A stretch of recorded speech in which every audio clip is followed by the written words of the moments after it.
Hey, everyone. Hi. Hello. Welcome to another episode of Alice. Hey now. Greg, what are you doing here? Hey, what do you mean?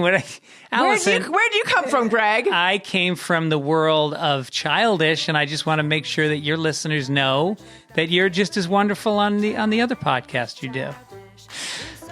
What if they don't have kids? Don't need them. You don't need them. A lot of our listeners actually tell us they don't have kids. We talk about sex. We talk about all sorts of dirty stuff, Yeah. but also parenting stuff. Yeah, so.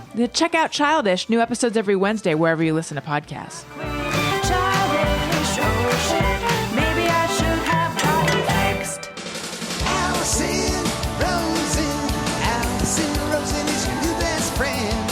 Allison, with her good times never end. Allison Rosen, doing the wavy pencil dance again. Allison's your new best friend.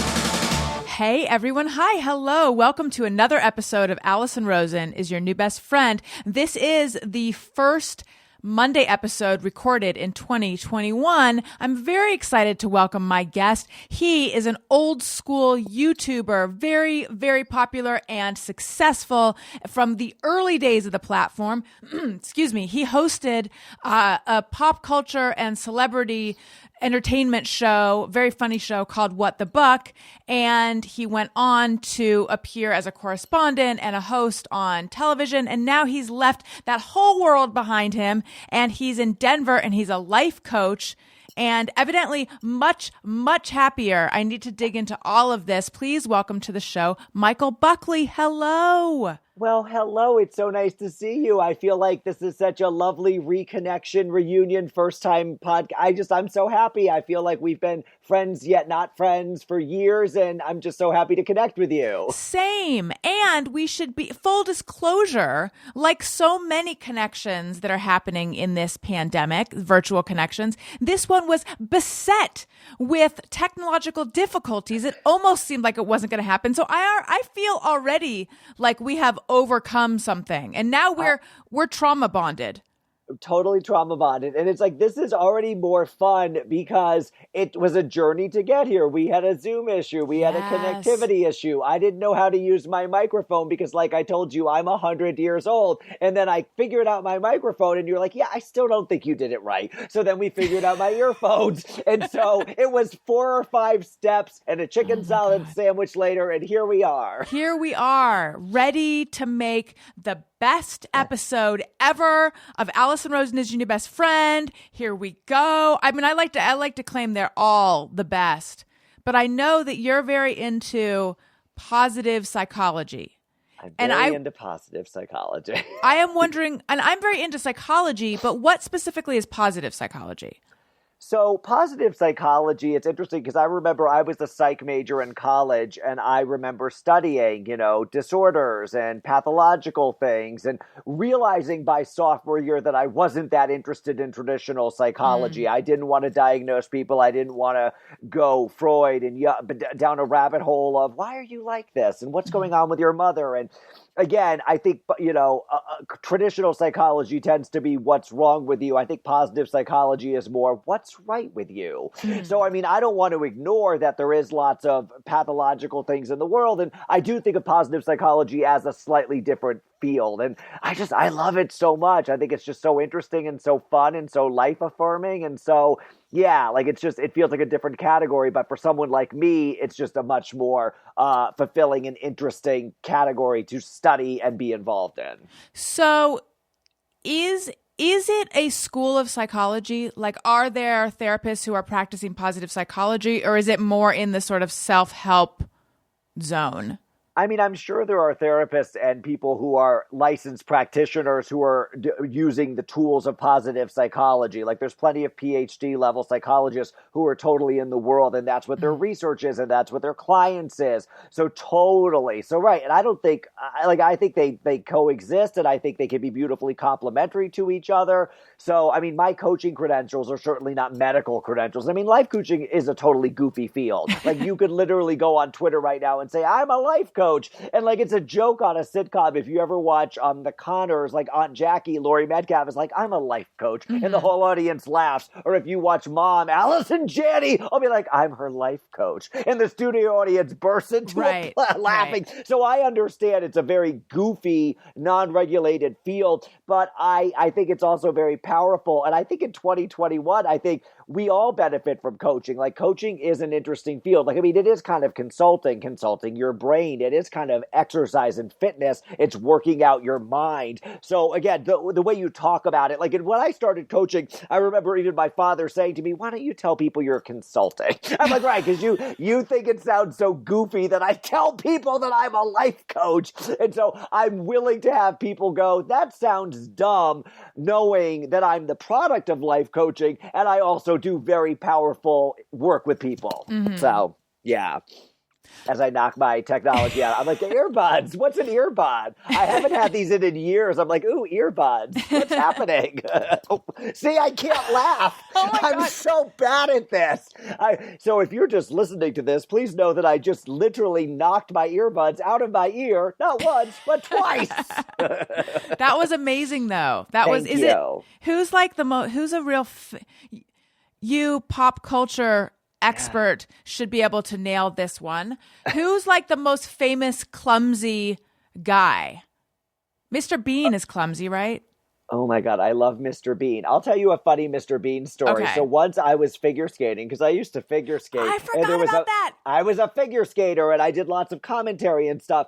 And this taught me a life lesson about never to tell somebody who they look like. Because again, if I said, so I was skating around and I told somebody who they look like and they said, oh, Joe Jonas. And I was like, no, you look like Mr. Bean. So now it's like, I remember seeing this boy and thinking like, does he know he looks like Mr. Bean? And so I did. Like I was like, so who do you get told you look like? And he said, Joe Jonas. And I said, oh, okay. So again, he still has no idea that I think he looks like Mr. Bean. Yes, that is such a life lesson. I think unless it's like Brad Pitt or Angelina Jolie or something. Right. You look like Brad Pitt. No, you look like, I get Sean Penn. Now that I have a mustache, I get Edward Norton. When I was 19 years old and bald, I got William Hurt. And I was like, I'm 19 years old. I look like a 40-year-old man. So I've never necessarily, gotten like, oh, you look like this guy. I'm like, do I? Thank you, question mark. So have we ever actually met? I know I used to do Red Eye, and I know that you were on Red Eye. I used to do Red Eye, 2007, 2008. It was such a goofy experience. I feel like I blocked it out because I feel like as I tweet now about Fox News and certain people, I was like, oh, I sat there with them. Like, I know these people. I know. I've blocked it out. I was there, and I also don't even think I realized that it was Fox News because it was the first place. So they found me on YouTube. They sent me emails. They sent me car service to Connecticut, which is like 2 hours away. I would show up. I would talk about things, and then maybe a year later people would be like, oh, why are you going on Fox News? I'm like, I don't know, they're sending me a car. And so I did pilots for them. I remember they did that Lips and Ears with Courtney Friel, and I would talk about gossip. I don't remember. I also, fun fact about me, I took a lot of Ambien from 2003 until 2012. So I definitely, some things are foggy, but I really do. I've seen clips. I know I've got clips. I very not much remember. We probably were on once together, bantering about something, but I don't remember. I know. I have a similar thing with Fox because I am outspoken, now. But I've always been I've always been liberal. However, my husband, who is like incredibly progressive, has told me that liberal, to people who are really progressive, the term liberal doesn't mean what we think it means. Have you heard this too? I have, and that's why it's so weird too how in 2021 I feel like I'm re-examining all the language of how we identify. Like even in I'm a Christian, and recently on Facebook I updated it to put I'm a progressive Christian because I want you to know I'm a progressive Christian. There's a difference. And like what you're saying, Like, right, like, oh, I'm a liberal. Those are different people than the people who support the progressive causes. So, right, I Right. understand the language of it all. Yeah. Right. So I've always not been a Fox person. Even back then I wasn't either. But I feel like it's more problematic to say that you've appeared on Fox now. And I did like a ton of shows because they were really nice. Everyone I dealt with there was really nice. They wanted to put me on TV. They sent a car. Yeah. They did fun makeup. What's not to love? Yeah, I had a great experience. I loved my producer. I loved the co-host. Like, I think of the guy who's on the 5 now, Greg, whatever his name is, who hosted Red Eye.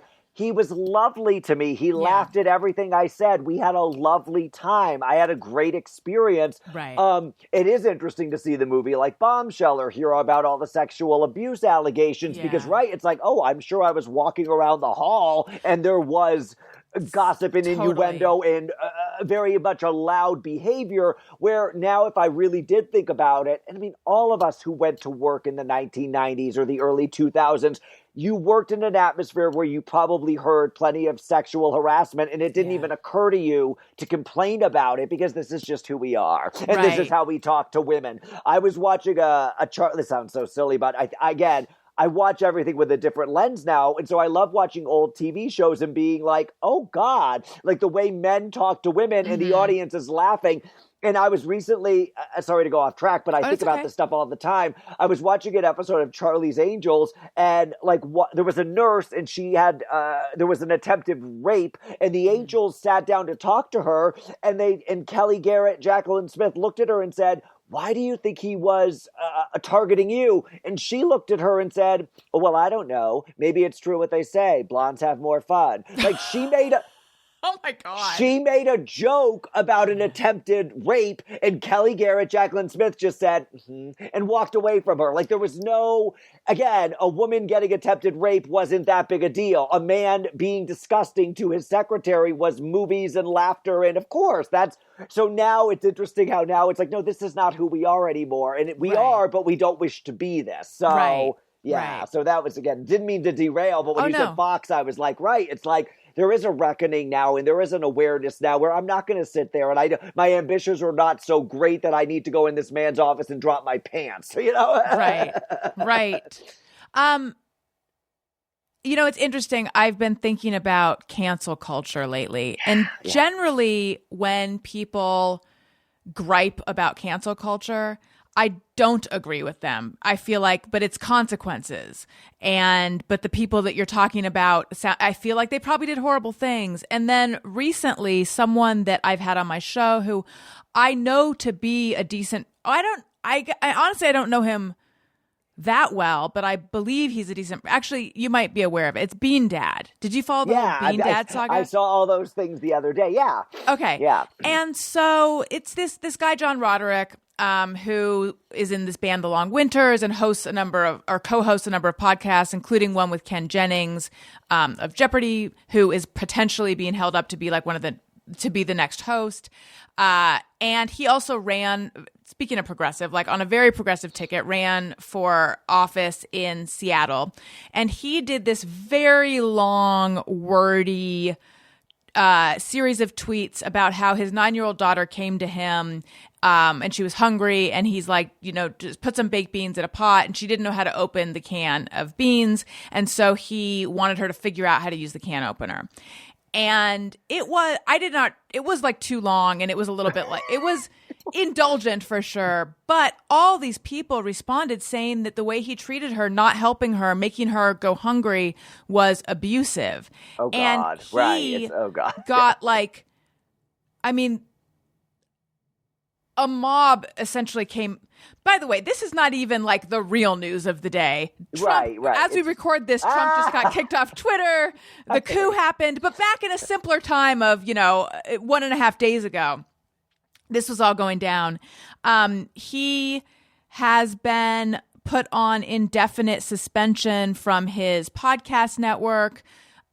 People then found tweets of his from 10 years ago that were problematic, but he says they were written in a sarcastic tone, which I believe, because given what his politics are, I don't believe he actually would be using I don't believe him to be anti-Semitic. I don't believe him to be racist. There are people who would say it's not mine to say. Maybe not, but still. But anyway, his life is fucking ruined over this tweet thread. And that made me go, okay, now we've gone too far. And then it's like, is the, if you have a problem with cancel culture, is it just that now they've come after someone that you agree with? I don't know. Maybe mob mentality is problematic all over the place. I feel like, right, it's like, what's the consequence? What's the behavior? And if the behavior and the consequence line up, it seems to make sense. And then, and then your brain starts going, but, and we can make exceptions. Full disclosure, I've gone through all my tweets, believe me. And if I've looked for certain keywords, I made terrible jokes. I'm never going to be, I don't think I'm going to be very famous or in the public eye again, but someone could go digging on me and someone could find something terrible and disgusting I've said, and I've apologized, and I made a video probably in 2015 or talking about how I've grown and evolved into a different version of me. That doesn't mean in 2007 when I started YouTube, and my inspirations were really over the top, and always in my brain, I'm not excusing myself. I knew exactly what I was doing, but I was saying nonsensical things on purpose. Like, I cast myself in this role of this flaming homosexual who was ranting. And then in my brain, I was like, but I'm making black jokes, gay jokes, lesbian jokes, thin people jokes, fat people jokes, whatever jokes. So, right, I know better. I do better now. And that's it. I'm a lovely person. And so if somebody wanted to ruin my life, I always say I canceled myself before anybody could cancel me. But like, my YouTube channel's on private. I probably have 5 videos. I wrote a blog post about it because I said, I'm not on YouTube anymore, and it feels like I moved out of my house and I've left it unattended for people to wander through. So I don't need people. Again, I'm not embarrassed about things I said, but that's not who I am in 2021. So I'd rather make a first impression differently with you. Right. So again, I'm not embarrassed. I'm not ashamed. I'm not even really apologetic, but I am, again, I know I was funny. I was hilarious. I was making jokes that seemed appropriate at the time that now they just don't seem appropriate, So that's okay, Well, so let's get into your, how your story as a content creator and then your decision to leave. Remind me where you grew up. So I grew up in central Connecticut, about halfway between Hartford and New Haven. And, I always wanted to be an actor. I was never a very good actor. And I thought I could probably be a TV presenter. I'm pretty charismatic. I'm pretty funny. Like, I feel like when I would watch TV hosts, or talk show hosts, I'm like, that's what I should be doing. Mm-hmm. And so in 2005, I made the decision that I was going to figure out a way to be successful as a talk show host. So I'd go to New York and I'd go to those silly things that you pay money and you listen to people who are like the 3rd level tier producer and they give you dumb advice. And now I'd sit there and I'd be like, I can't believe I paid $200 to sit here. And that was the time when you'd have to get things on tape. So I would make VHS tapes of me doing footage and reading whatever. And I did. I started a public access show in my hometown of Wallingford, Connecticut, just as an excuse and a way to get some footage of me in front of a green screen, being telegenic and charismatic and delivering material. And I really just fell in love with it. And I remember I started doing it in May of 2005, and I would spend all day Sunday, 12, 18 hours, writing jokes, writing scripts. I took it so seriously. I was so into it. It was like escape from I had an office job and I had a husband and I loved having this just for me. Mm-hmm. Like, it was so fun. And so I started doing that.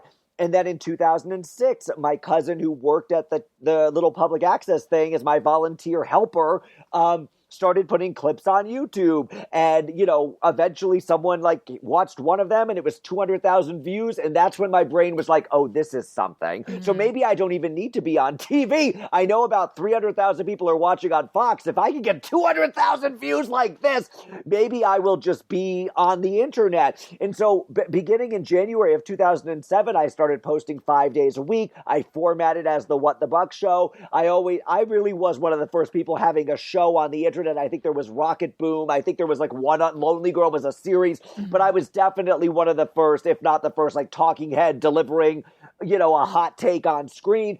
And I did that, and then I got in the YouTube partnership program, and I became very successful quickly, and I started making money like the second year. And so by 2008, I had an HBO development deal. I was working with Sony. They were paying me lots of money to promote things. I was so funny, too. I would reach out to people and say, I have a lot of subscribers. Nobody knew anything about marketing. Nobody was a YouTube manager. There wasn't a full screen or a Maker Studios. There was just me reaching out to Sony Pictures and saying, I really like your content. I have a lot of subscribers. Maybe I could mention your things and you could pay me. And they would pay me like $3,500 a pop. Like I was a wheeler and a dealer. Like I was just making money and soliciting. Right. And I think back now and I'm like, I'm so impressed with myself. Yeah, that that's really entrepreneurial. I would just reach out to people and I would get brand deals or I would promote other things. So I was so wildly in love with it. But because I was a first generation YouTuber, I really had no frame of reference for where my career was going and what I wanted out of it.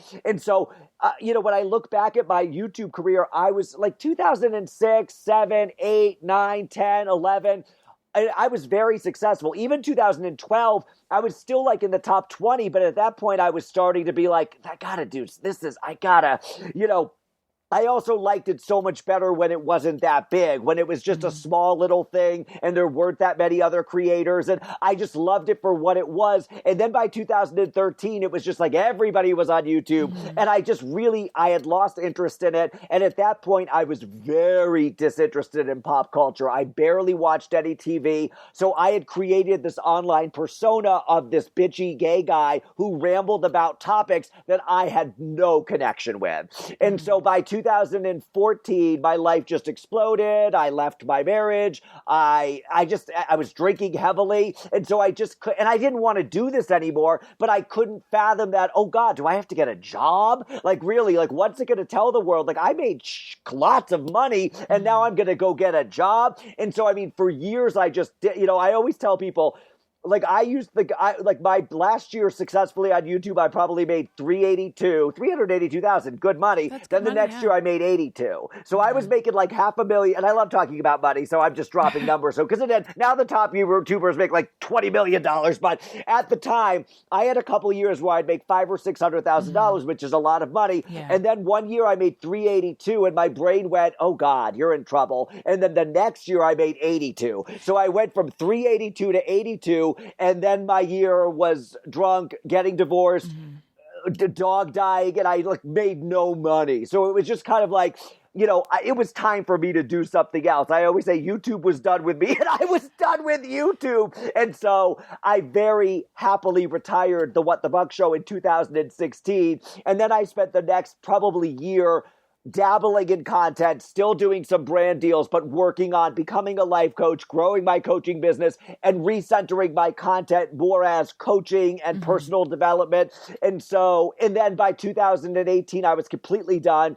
In 2019, I tapped in occasionally because I was like, maybe I'll do this as a hobby. I did have a couple more hours in the day, so I don't even think I was monetizing or trying to be YouTube famous.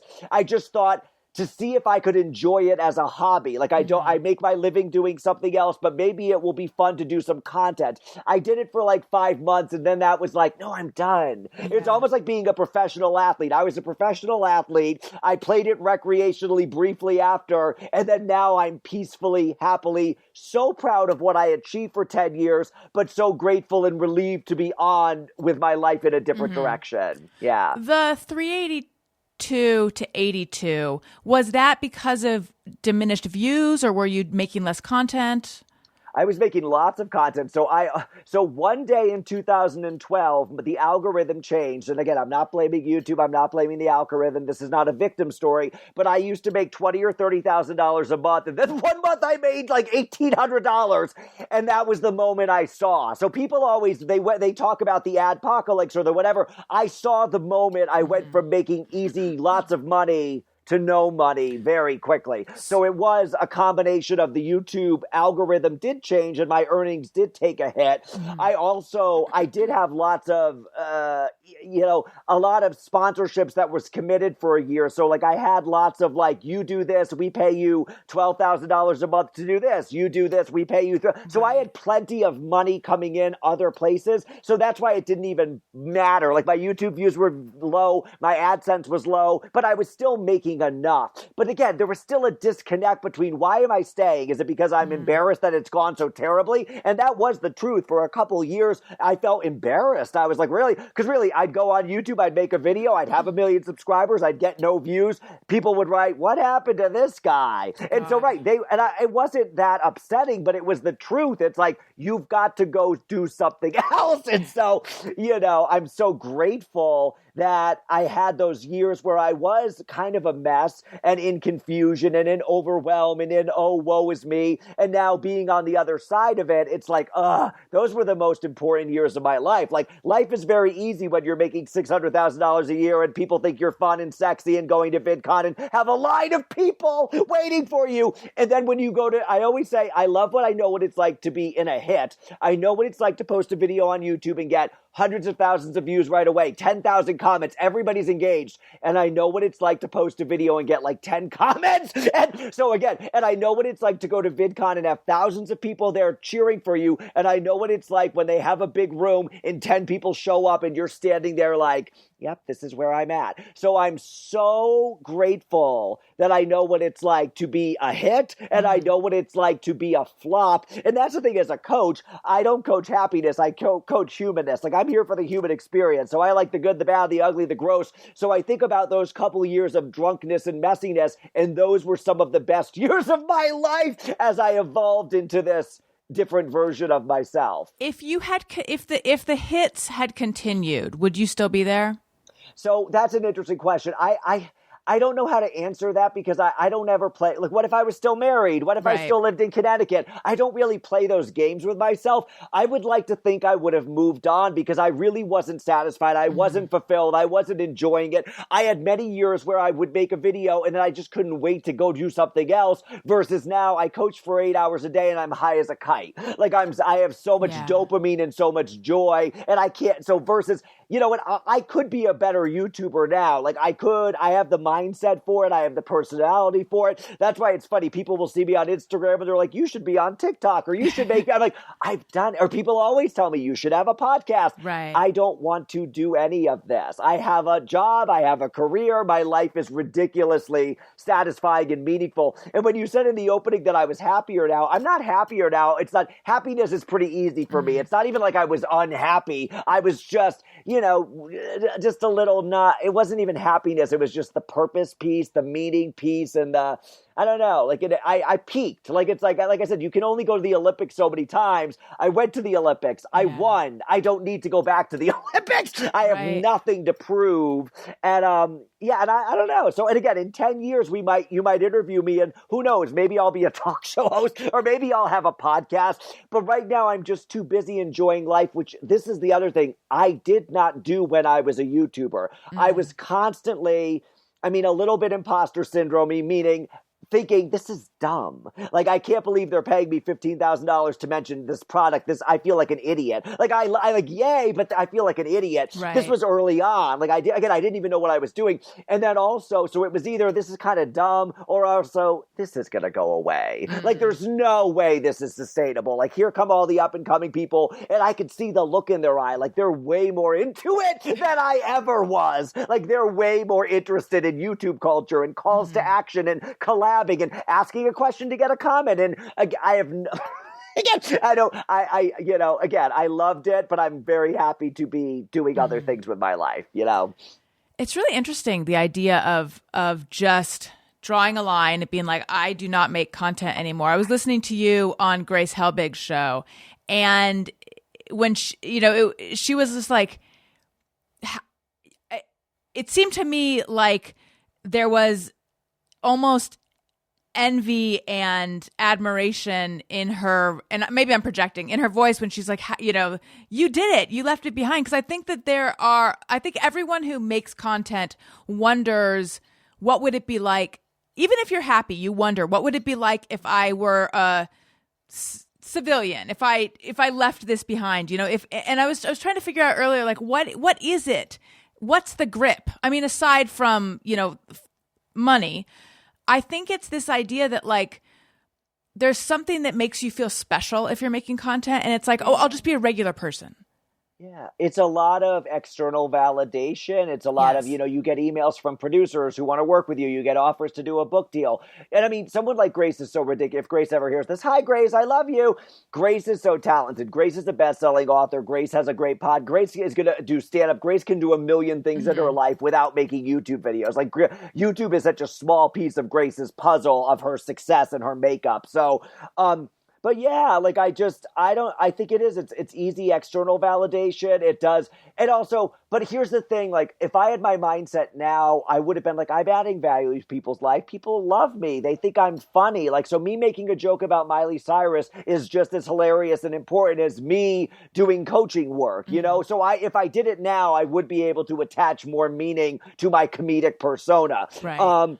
I do think it's like anything that feels like, I feel the same way when I stopped drinking alcohol. I feel like I got out of a cult. I felt like, oh my God, I don't have to drink anymore. Thank God. When I got off of YouTube, I did feel this sense of relief of like, oh, I don't have to engage with people anymore in small talk and comment sections. And again, it's lovely, but I don't have to do that. And if I don't know, like I don't know. I had something else. I was thinking about the content thing. I do Instagram stories, and that is fun. And a couple thousand people watch that, but that's just fun. Like so if you did like What the Buck and you are currently still interested in Michael Buckley, you can follow me on Instagram, Hey Michael Buckley, and I do make stories every day. I say good morning. I do some advice. I share things about my niece and my dog, and it is fun and it's silly and it's lovely. So that is a fun hobby, and I do think that keeps me feeling like I'm creating content and I get to be hilarious and I get to be a bit of my on-camera persona without doing it for a living. And that's the other challenging thing I struggle with, and I like to say it this way.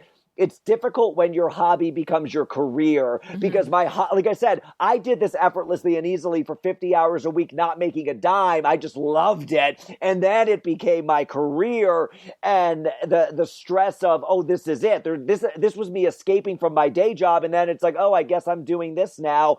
And so that's the thing. And now I know in the work I'm doing, because I thought about this about a year ago, I thought about like, would I do YouTube again? So if you said right now, you make the amount of money you make a year, if you could do this YouTube and make the same amount, would you do it? Absolutely not. So I know that. Like, it's like, no. It's not. So I know that. Like, I'm doing what I'm doing and I'm deeply fulfilled by it. So it's not like, oh, if I could make money, I would do it. It's like, no, I don't want to do it. I really don't. I would do TV appearances. Like I would I love doing TV. I love being on TV shows where, like you said, you'd show up, they do your makeup, you would go home. It was nothing. It was easy. Someone produced your segment. You just showed up and were charismatic. Being a TV personality is the easiest job in the world. You have nothing to do. When I was on Live with Kelly for a week, I just showed up and I was hilarious, and they listed topics and I offered an opinion, and then we went to commercial, and it was simple. Being a content creator where you're writing and you're filming and you're editing and you're promoting and you're marketing.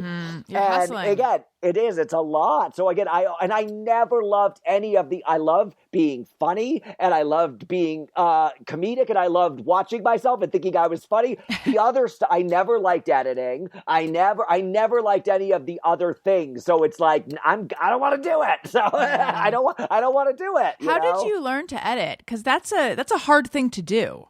My editing was generally one take, because that's why all my videos, if you remember the What the Buck show, I would sit here in front of the screen, I would have a script, I would scroll as I was talking, and I would say What the Buck, and I would be done. And because I didn't want to edit, there were no cuts, there were no takes, and then I would just go and drag in like pictures in the corner, so it was very easy. Like, there was no effects, there was no graphics, it was very low level. I think I probably watched a YouTube tutorial how to green screen, and I think somebody probably gave me some tips. But again, my editing was roll credits, me talking, end credits. Like, there was never any editing, or production value necessarily, Right. Yeah. So were you at one point dependent on external validation in a way that you're not now? No, I don't think that's it. And that's why I think I'm lucky I started at like 30 because I can't imagine if I was 12 or 16 or 18 and I see some of the kids who I know who are 25 now and I see them on Twitter and I'm like, they're struggling. They're thinking, what am I going to do for the rest of my life? I didn't go to college. I might have $1 million in the bank, which doesn't last very long. And so what am I going to do? Maybe I'll go on Twitch for 6 hours a day. Maybe I'll hope TikTok monetizes. But they know they have to figure out, maybe I'll be a consultant for other brands or something but most people would get exhausted. Like actors go home. YouTube celebrities are YouTube celebrities. It's like they don't, there was no frame of reference for take a month off, take a summer vacation. There's that constant desire to be relevant and crank out content. And so we're seeing a lot of creators. There's some who have been great from day one. Like Phil DeFranco got it right from day one. He's been able to stay on. He makes a lot of money. He looks like he's having a good time. He has a family and a wife and a life, and life is good for Phil. Justine has done a great job from day one, keeping her content and doing so again, there's some examples, but a lot of other people who were my generation really have come and gone, and you've seen the emotional gymnastics they put themselves through. Hey guys, I'm back, and they look miserable. Or hey guys, I'm So I hope for all of them that they either find enjoyment and can attach meaning into being a content creator, or like me, they can happily tap out. And again, I'm not discouraged. I'm not defeated. I'm not like, oh my God, it didn't work out for me. I'm not a star. My life is so wonderful. So if you're listening to this and you're a content creator, please know there are many wonderful things you can be doing with your life outside of YouTube or Twitch or whatever you're doing. Right. I want to find out about your childhood and who you were then. But first, I want to tell you guys, Allison Rosen is Your New Best Friend is sponsored by BetterHelp Online Counseling. The new year can be a good time for a mental health check-in. If you've always wanted to try therapy, or you'd like to try it again, or you just need someone to talk some things out with, BetterHelp offers online licensed professional therapists who are trained to listen and to help with issues including anxiety, depression, difficulty sleeping, LGBT matters, trauma, grief, self-esteem, and more. Finding a therapist can be intimidating and time-consuming. With BetterHelp, you simply fill out a questionnaire to help assess your specific needs and then get matched with your counselor in under 48 hours. Easily schedule secure video or phone sessions, plus exchange unlimited messages with your therapist from the comfort of your own home. Everything you share is confidential. If you're unhappy with your counselor, you can request a new one at any time, no additional charge. You are not committed. I know some people are worried about starting up therapy right now and thinking, but what if it's not the right fit? They will get you to the right person. BetterHelp is a convenient and affordable option, and our listeners get 10% off your first month with the discount code BESTFRIEND. Get started today at BetterHelp. That's BetterHelp, betterhelp.com/bestfriend. There's no shame in asking for help. I also want to tell you guys about Figs. Healthcare professionals continue to put themselves on the front lines. Figs is on a mission to celebrate and support their selflessness with scrubs that are precisely engineered to help healthcare workers perform at their best. And right before the pandemic, I visited a friend who was in the hospital, and I was noticing that the nurses and doctors who came in the room, their scrubs fit so well and they were so stylish. And I wanted to say, are those Figs? And I did not, because I don't know if you've noticed when you visit someone in the hospital, anyone who comes into the room, they just care about the patient, and they're like, they almost want to throw you out of the room, like Grey's Anatomy. So I didn't ask them my question, but I'm pretty sure they were wearing Figs, because Figs makes stylish scrubs. They have so many pockets, you'll be like, there's too many pockets. And here's another thing, though. They're pretty much for healthcare professionals, but maybe you are not a healthcare professional, but you want some scrubs. Daniel has a hoodie made by them.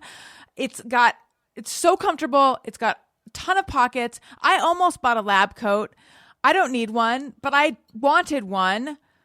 Some of their styles include over 10 pockets, which is incredibly useful when you have a stethoscope, pens, a pen light, scissors, tape, alcohol pads.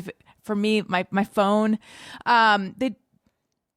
Their core scrubs stick around 365 days a year, never going out of stock or out of style. Mix and match any of the super popular core scrubs with each other for a quick wardrobe refresh. So if you're one of the awesome humans who work in healthcare, Figs wants you to wear the scrubs you deserve and enjoy. 15% off your first order. And And if you're not working on the front lines, thank someone that is with the best scrubs in the world. Figs will give you 15% off too. Use code BESTFRIEND15 at checkout. Again, that's BESTFRIEND15 at checkout. Head to wearfigs, wearfigs.com and enter code BESTFRIEND15 at checkout. Wearfigs.com, BESTFRIEND15 at checkout. Get ready to love your scrubs. Okay, Michael Buckley, we're back. So, yes, what was your childhood like? Oh my God, my childhood was fun. Like, I was a silly, goofy little kid. Like, I mean, I knew I was in the homosexual category by the age of 4. Like, I was all into the Dukes of Hazzard. I was like, those guys are hot. I was watching One Day at a Time, Alice and the Jeffersons. And, now when parents are like, ooh, I don't want my kids on their screens all day. I'm like, I watch TV 24 hours a day. I turned out great. So, I mean, my childhood was very fun. I love gymnastics. I love figure skating. I love superheroes and DC Comics. I had a lot of just interest. Like I had a lot of hobbies. So it was interesting. I just had a fun childhood. I have a twin sister, and that just made life super fun. I live in the basement now. My twin sister and her husband and 3 children live upstairs. So I always joke, I knew we'd end up back together. But yeah, I had a fun childhood. I was a goofy, silly kid. I had a lovely mother, a nice father, and an older brother, and I don't know, like I had and life was pretty simple. Like I just remember being a pretty happy kid. Like, yeah, childhood was pretty fun. I don't think I was that smart. I think I was never that into school. I was into, getting, it sounds so silly. I was into like putting on my first day of school outfit and matching my Trapper Keeper. But like, it's so funny because people will be like, what's your favorite subject? I'd be like, I don't know. Like they all just blend. Like I just want to go home and watch One Day at a Time, Alice and the Jeffersons. But so yeah, I don't think I was that into school. I think I loved life early on. I think I was one of those people who, like, again, as I am as an adult, like I think I love life. So I think childhood, I really enjoyed life. Yeah. And that's a summary of my childhood. And what you had a good relationship with your parents? I was wildly in love with my mother. My father worked a lot, and so I feel like most of my memories growing up were my mother. But yeah, I love my parents. I felt very lucky in the parent department. They were just funny, and I always felt loved as a child. I never had a care in the world. Like we had a lovely home. I felt very taken care of, and I do. And now as a grown-up looking back, I feel very grateful because I do. I never felt like, I don't know, like I always felt safe and loved as a child. So as a grown-up, I definitely realized the value of that. And you said that you realized that you were gay when you were 4. Did you ever, how did you feel about that? Like, did you feel different than other people or isolated, or did you negativity around that? I always felt different. Like I'm someone who I always have been very connected to myself, and I always felt like I was on my own little planet. Like I felt like a really goofy person. Occasionally in my 45 years, I'll meet someone and be like, they're kind of like me. But in general, being gay in 1980, 81, 82, 83, like when I was growing up, the only images of gay people, I would see a TV show called Phil Donahue, and he would have on somebody who was, going to kill themselves. Like gay people to me were suicidal, or in the early 90s, they were getting AIDS. So It wasn't that, it was pretty scary. And I remember thinking, like I probably had some thoughts of like, I don't want to be gay, or maybe I'm not gay. And actually last year I came out as pansexual because I never knew what that was. But I'm like, I've always liked women. Like once I heard what the Kinsey scale was, I was like, oh, I'm definitely in the middle. Like I never felt totally gay. But I remember coming out as gay because in 1995, we made fun of bisexual people. Like it was not, if you were, it was even on Will and Grace, like there's no such thing. There's no way you take penis and you could possibly be interested in vagina. Like it was just, we were pretty gay men were very shaming towards bisexual people. And then I married a man, so I identified as a gay man, but now I've been single for 5 years and I don't date. I'm very single. I don't pursue either gender. But honestly, if you said you're going to be with a woman in 10 years, I wouldn't be shocked. Like I'm not, like it's not off the table. Like I don't, So that's why when I heard about pansexuality, I'm like, that is it. Like, it's not male, it's not female, it could be trans. Like, I'm all into that. So when I started seeing people be pansexual, I was like, oh, I think that's what I am. So again, I'm not that into labels and identities, but I feel like that helps me make sense of me and my brain. Because when I do say gay men, that doesn't feel like me. Like, I'm like, when I see gay men, I'm like, there's something a little different about me. And I guess that's part of it. Like, no, I'm not a gay man. I am pansexual, you know? And again, to come to that realization at 44 years old is hilarious, but I never gave myself the time or space to process thinking about something like that, you know, because I was married to a man, so why would my sexuality matter? I've made a life choice, you know? Right. And you were married for a long time, right? 13 years to a wonderful man. His name is Michael. We had a very nice life together. And I feel very lucky in the love department. I feel that's another thing, like the blessing of good parents and loving parents. You know, I've been done right by love. Like, I had a boyfriend in college for 4 years who couldn't have been a better person, and a more lovely first boyfriend. And then I had a lovely husband from age like 26 to 39. So I feel very lucky in the love department. And I've had great love in my life. Can I ask how come you guys split up? You know what? I feel like, could I do short answer, long answer? I feel like the short answer is, I just think we were very different from day one. And I think in general, psych, they teach you opposites attract, but ultimately birds of a feather flock together. And I think a lot of times we meet somebody and they're very different than us. And then 10 years later, we're like, no, I want someone more like me. Yeah. So for whatever reason, at 26, I chose him. I loved him. I adored him. And then as the years went on, and part of it was, I mean, I'm going to say what my career did weird things to my head. And I was a heavy drinker, and I probably never said this to him because I would never want to be like, oh, I left you because I was a drunk, but I was a drunk. By the end, I don't even know if my brain was functioning enough to make the right decisions or the wrong decisions, but I think my alcohol abuse definitely contributed. So again, that's the end of my marriage. Was my career was not going well, and rather than fix it or make it better, I kind of exploded my life. And so, you know, and that's the truth. And I mean, if he ever hears this, I love you. I'm sorry. You're a wonderful person and husband. I didn't have the wherewithal, though, to solve at the time. So I just exploded. And that's why my YouTube career, too, it fell apart because I just wanted to explode. You know, I wanted to explode it a little. When you say exploded, do you mean you sabotaged? A little, of course. I mean, that's the thing. Like, I didn't realize at the time how much my alcohol was impacting all of it. So again, I wasn't even thinking clearly. I wasn't making decisions from a clear brain. I was just like, my marriage sucks. My career sucks. I'm out of here. So alcohol checked me out of reality. Alcohol checked me out of life. And now 5 years later, I'm more aware of that. But at the time, if I did an interview, I would have been like, yeah, I would have, I don't know what I would have told you, but it probably wouldn't have been this clear of a version of it, you know? So did you just leave did you kind of just explode your marriage? Were you just like, did you storm out of YouTube and your marriage? I mean, I left YouTube slower, but I did leave my marriage abruptly. Yes. Yeah.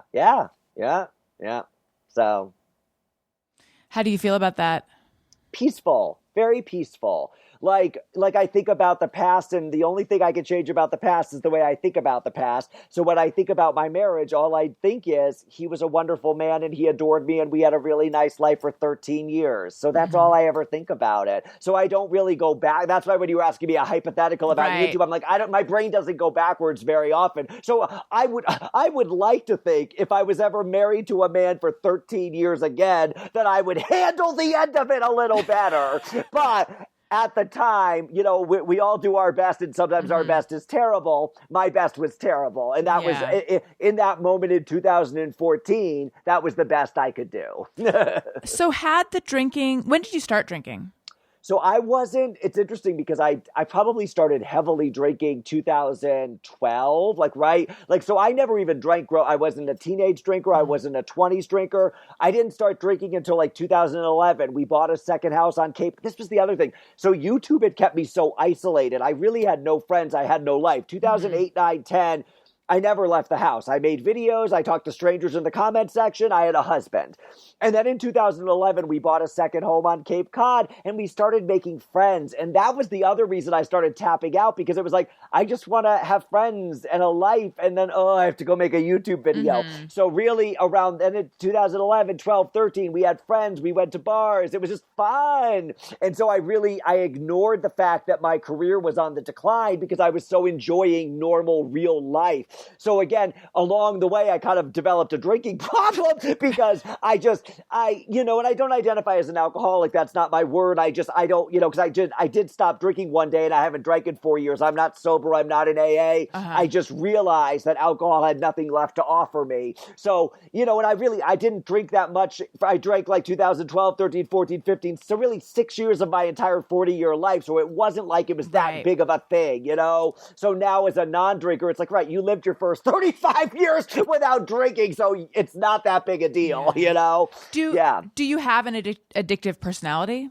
I don't know. I read a book about that and they said that's just a thing you tell yourself to give you an excuse to be addicted to things. So I do, right. You tell yourself that. No, I think I have my personality is so constrained and focused now. I'm a minimalist. I don't eat fast food. I have You got rid of a lot of your items. I have nothing. I've got clothes. I've got a computer. I have no possessions. These are the only books I have. I have like 10 books. I have nothing. So that's another huge part of my life is minimalism. And again, we could do a whole podcast about that, but I went from 2 homes, 2 basements, 2 attics, 40 years of stuff to a tiny Honda Civic full of everything and everything. I have nothing, Allison.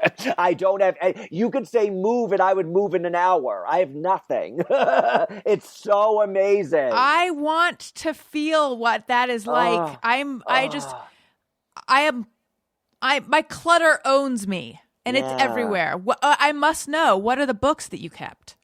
Well, my favorite book is Jack Canfield, The Success Principles. I love the seven highly habits of successful people. I love Love Wins by Rob Bell. I have my Jesus Calling, which is a devotional journal. I have Great Mondays, which is about a good way to have good corporate America. And I did keep all of The Secret, The Power, all of those types of manifesting books. But I tend to get rid of books too. So I'll read one and then I'll get rid of it. And if I really like it, I'll put it on my iPad. But these are just the few books that I occasionally like to hold in my possession. Yeah. And is that a whiteboard behind you? This is a whiteboard because when I'm coaching, I tend to write things on it. Got it. No, and if people are wondering what we're referring to, youtube.com/Allison Rosen is where you can see that. You can see the blank whiteboard. But I know that you're a fan of giant Post-it notes, right? Oh my God, excuse me. So I have these big Post-its.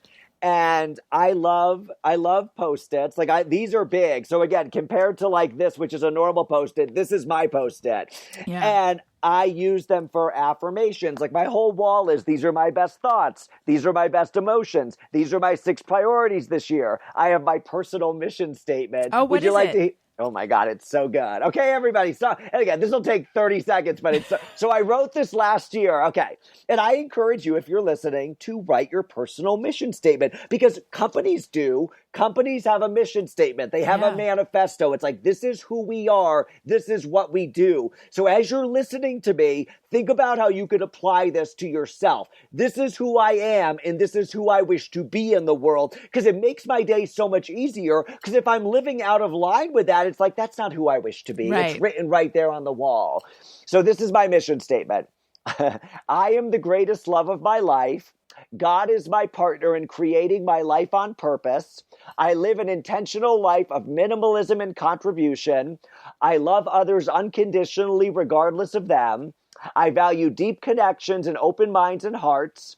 I create time for everything I want to do. My life is full of meaningful work and ridiculously fun play. I use my emotions as superpowers. I defend the dignity of others and fight for equality. I am actively anti-racist. I am always learning, growing, and evolving into new versions of myself. My purpose is to be an example of joy and possibility.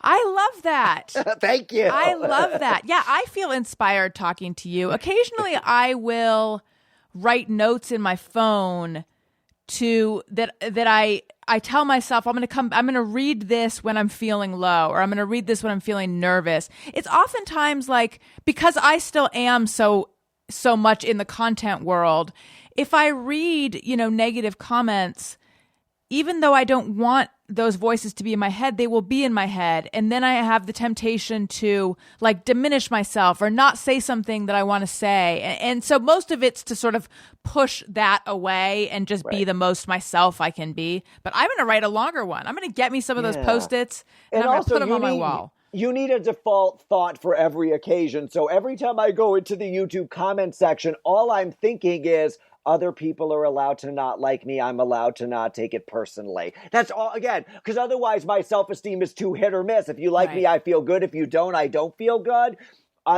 I like me enough for the both of us. I like, love, and approve of me enough. So if you do, I always think if you like and love and appreciate me, that's extra, that's bonus. Right. I love, like, and approve of me enough for the both of us. So again, that's why deliberate mindset is so important. Otherwise, I guess I'll see how the comments are and then I'll decide how I feel. Right. Versus I already know how I feel because I coached myself before I even looked. You responded to a tweet of mine and it helped me so much. And I'm not going to remember the specific wording, but I posted something and someone like just completely, I posted something and most people understood what I was saying, but a few people didn't. But it really bothered me. When someone doesn't understand me, it bothers me. But I don't want the rest of my day to be spent trying to explain something to someone, especially when their misunderstanding is most likely in bad faith. Or it could be in bad faith. And you were just like, I think you said that you have the default that people are going to misunderstand you. I might have said, I mean, it's such a primal need. I would never tell somebody, don't worry about being understood. You want to be understood. But again, if especially in a comment section on Facebook or Twitter, if I'm feeling misunderstood, I'm coming in defensive. Mm-hmm. So again, if I'm coming in with the wrong emotion, I'm going to convince you how you're wrong about me. It's not going to work. Right. So again, my strategy is just always let people be wrong about you. Yes, that's what you said. Oh, yeah. It was so liberating. It is so liberating. Yeah, because otherwise you spend all day like trying to correct, and it's not the right medium for that anyway. We all know that. Yes, I can't imagine all the text messages and weird exchanges I used to have with people where I'd go into the Facebook, I think you misunderstood me. I'm going to explain even now if something went on the podcast and it didn't go, I might, Allison, in case I might have said this and just so in case you thought I meant this, I didn't mean, shut up. What? Again, our brain is such a runaway brain that it's like, again, you're just processing the words out of my mouth, however you're processing them. Right. And I'm not going to try and manipulate you so you interpret them differently. Everything I'm saying is fair game. So you've got thousands of people listening to this. Some of them think this guy's an idiot. Some of these guys think he's fun. I'm not going to go in the comment section of your podcast and try and convince the people who think I'm an idiot. But look, I'm fun. Mm-hmm. Did you hear my mission statement? I'm fun. Something I wanted to ask you. So on Grace Helbig's podcast, you said that you did a strength assessment quiz. Yes. And your number one strength was humor. Your number 3 strength was perspective. And I was sitting there going like, what's number 2? So what was number 2? Gratitude. Oh, there you go. Humor, gratitude, perspective, zest. I love a strengths assessment. And again, in my line of work, humor and perspective is amazing. So again, I always think when you've got coaching tools, you're using your thoughts and your emotions as superpowers to navigate the world. When you know what your strengths are, it's like just knowing in your back pocket. So again, I can solve so many things in my life by using my humor, my perspective, my gratitude. So I do encourage people, again, those types of tests, they can be silly, but if you find a way to use them effectively like I have, they can be very powerful. Yeah. So you came to the conclusion that drinking was doing you no favors and you just stopped. I read a book. I have to give credit to a book. So I read a book. It was the Alan Carr Easy Way Stop Drinking Now. Nikki Glaser talks about that all the time. So I had a client. This was when I had just started coaching, maybe in like 2017 or something. And he said, me and my wife read this book and we both stopped drinking. And he said, we have no desire to drink. And I was like, what's the name of the book? I read the book and the next day I stopped drinking in June of 2017. And I had already done the thought work. So I was ready. I had coached myself. My mindset was my life will be better without it, versus in 2016, I stopped drinking. But my thought was, this is going to suck. Yeah. And all my friends drink. My entire social life is drinking, and this is going to suck. So I stopped drinking for like a month, and then I was like, I'm fine. So I became a social drinker, and I would drink 2 or 4 drinks. And then at that point in 2017, I was like, alcohol offers me nothing. And if I'm doing such great work on my life, I want to live a life that I don't have to escape. So why would someone like me need drugs or alcohol or gossip or fast food or indulging in an external thing? Oh, guess what? I don't.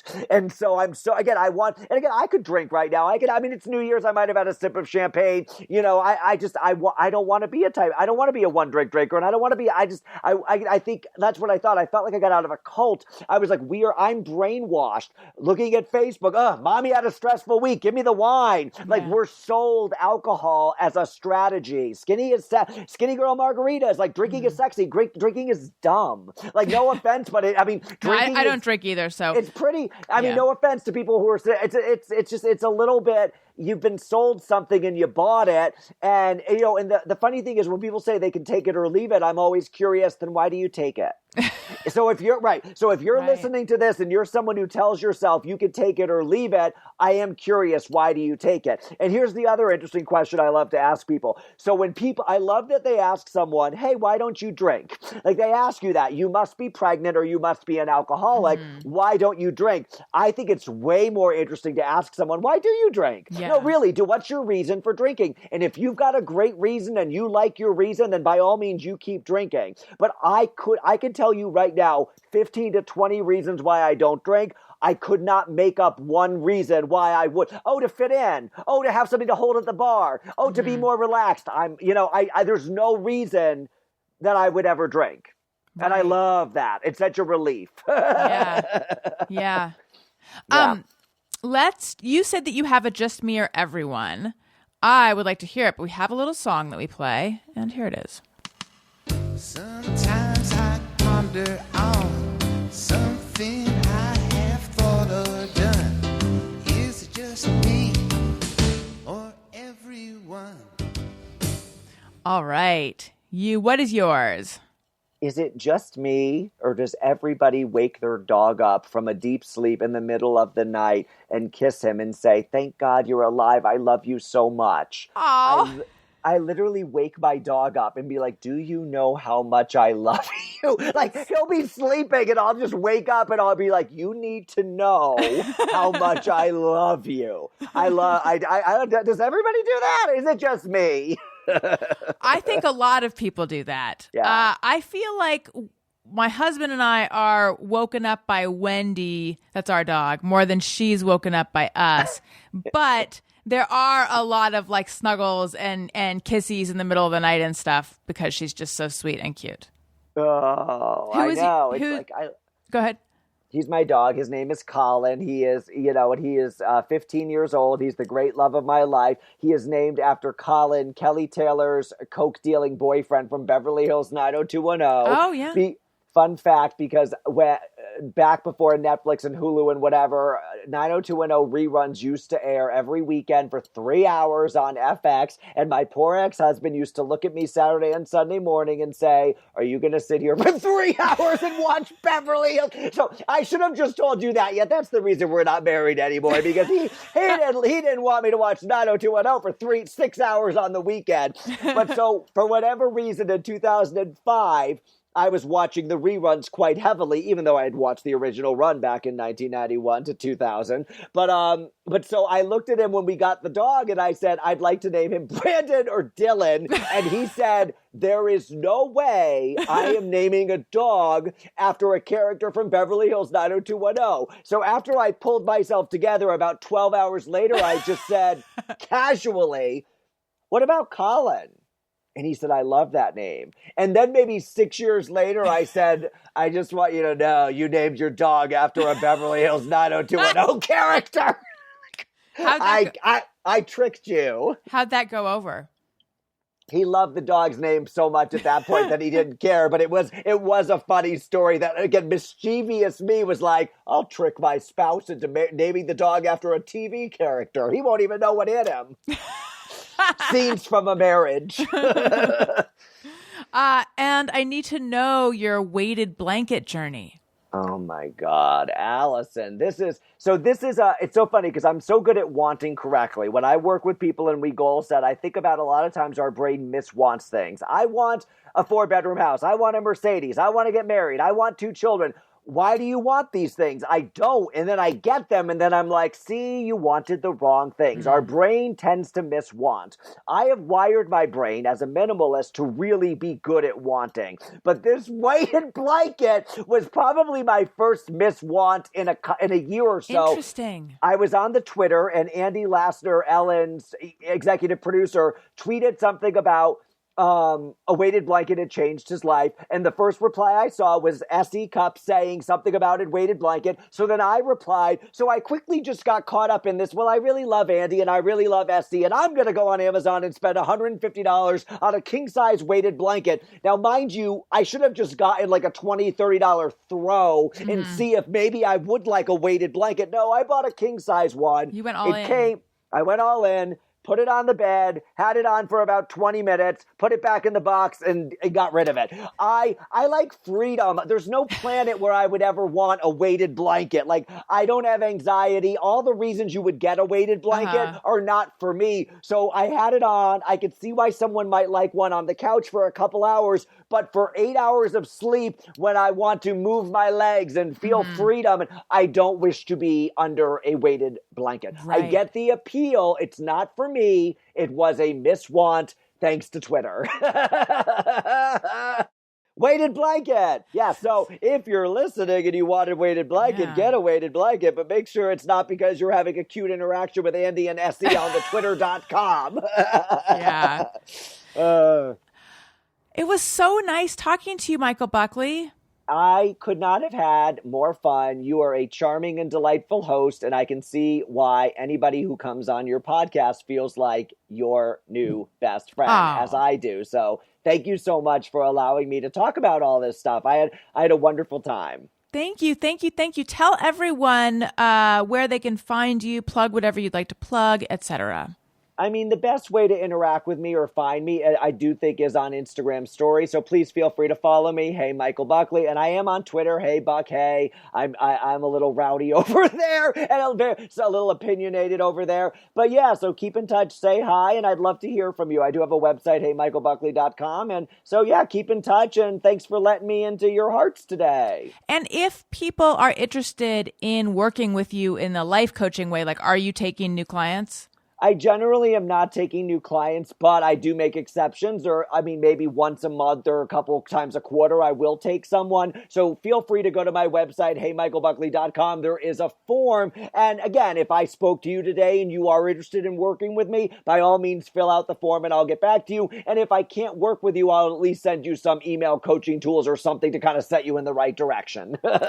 And maybe a weighted blanket. And maybe a weighted blanket. Can you imagine? That would be like, right, if I ever became a comedian again, I would just be a life coach comedian where I did that. Come to my website. I'm going to send you a weighted blanket. Okay. $99.99. Right. Call now.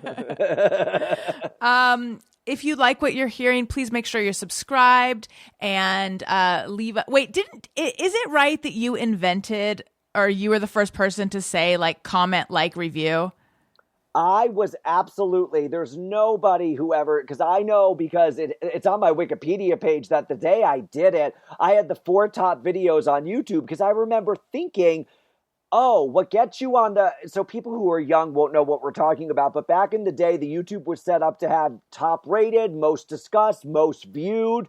So nobody was doing calls to action. They were just dumping videos on the YouTube and the things were happening as they were happening, but nobody was asking for comments. Nobody was asking for likes. And the first day I said, rate it even if you hate it. It was 5 stars, leave me. And suddenly my video was gazonkers way more than anybody else's. And I'm like, oh my God. So 4 of my videos were the ranked highest rated of the day. And then the next thing you know, everybody was doing a call to action. There you go. Like, comment, and subscribe. So yes, back in 2007, I uttered the words like, comment, and subscribe. And then I realized, oh, now everybody, and then I noticed, oh, Smosh is doing it. Fine Brothers is, everybody's doing calls to action. So yes, I mean, I like to take credit for it. And I do believe the evidence shows I was the first to at least do it effectively. Right. Well, I want my content to go gazonkers. So like, Yes. comment, subscribe, comments on Apple Podcasts help